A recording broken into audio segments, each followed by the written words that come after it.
Imagine a pharmaceutical company that invented a cure for a disease, but if you took it, you stopped paying them. Would they sell you the cure? Or would they sell you a treatment that keeps you just sick enough to keep coming back? Welcome to the modern dating market. For years, we suspected the apps were rigged. We joked about the algorithm. We complained about the paywalls. But in August of 2025, we finally got the proof. When the Federal Trade Commission forced Match Group to pay $14 million for deceptive subscription practices, it wasn't a punishment, it was a receipt. That fine was just the cost of doing business. Because Match Group doesn't sell love, they sell loneliness. This is Market Autopsy, and today we are putting the algorithm on trial. The first trick the devil ever pulled was convincing you that you had a choice. Open your phone. You delete Tinder because it's trash. You download Hinge because it's for relationships. Maybe you try OkCupid, or Plenty of Fish, or The League. You think you're changing your luck, but you're just moving from one room in their casino to another. They are all owned by the same company. Match Group owns practically every major dating app in the Western world. And here is why that matters. Match Group is a publicly traded company. Their ticker symbol is MTCH. They have a legal, fiduciary duty to their shareholders to increase revenue every single quarter.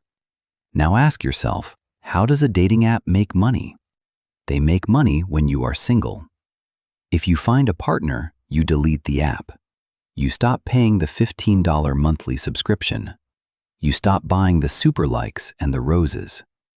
To a shareholder, a happy marriage is a lost customer. The algorithm isn't optimizing for love. It is optimizing for LTV, lifetime value. And the only way to maximize the lifetime value of a single person is to make sure they stay single forever. You think the dating pool is random. You think if you swipe long enough, you will eventually see everyone in your city. You are wrong. For years, Tinder openly used a metric called the Elo Score. It's a term from competitive chess. It ranked every single user by desirability. If high-ranked people swiped right on you, your score went up. If they swiped left, you were pushed to the bottom of the deck. Now, Tinder claims they retired the Elo Score. But ask any data scientist and they will tell you the same thing. The name changed, the mechanic didn't. You are still being ranked. You are being placed in a tier, and if you are in a lower tier, the algorithm hides the most desirable profiles from you. They call it optimization. I call it a digital caste system. But the most dangerous part of the algorithm isn't the ranking. It's the hook. Remember when you first downloaded the app? Within the first 24 hours, your phone blew up. 10 matches, 50 likes. You felt attractive. You felt hopeful. That wasn't luck. That was the new user boost. The algorithm intentionally pushed your profile to the top of the stack to give you a hit of dopamine.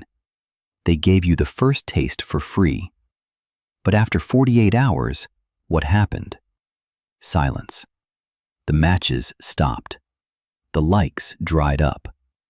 They didn't stop because you became ugly overnight. They stopped because the algorithm deprioritized you. They took the drug away and then immediately offered you a solution. Want that feeling back? Buy a boost. Subscribe to Gold. Get platinum priority. They create the problem so they can sell you the solution.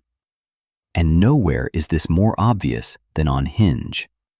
Hinge has a feature called Standouts. You know the tab.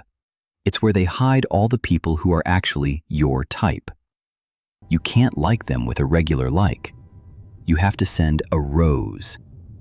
And roses cost $3.99 a pop. Users call this rose jail. The app identifies exactly who you are most attracted to and deliberately locks them behind a paywall. That isn't matchmaking. That is a ransom demand. Let's look at the numbers.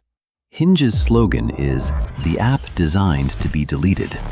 It is a brilliant piece of marketing, but if it were true, Hinge would be out of business. If the app worked, you would delete it. Revenue would go down. But in 2025, while Tinder struggled, Hinge's revenue skyrocketed. Think about that paradox. The app is making more money, which means more people are paying to stay on it. Hinge isn't designed to be deleted. It is designed to be monetized. So, here is the forensic evidence. 1. They own the monopoly. You have no real choice. 2. They use rose jail and boosts to hide the people you actually want to see. 3. They are legally incentivized to keep you single for as long as possible. You aren't a user, you are an asset, and your loneliness is their dividend. The house always wins, but unlike a casino, you don't have to play. The only way to beat the algorithm is to look up from the screen, to take the risk of rejection in the real world, where no one can charge you $3.99 just to say hello. This has been a Market Autopsy. If you want to know who is really pulling the strings of the economy, subscribe. Case closed.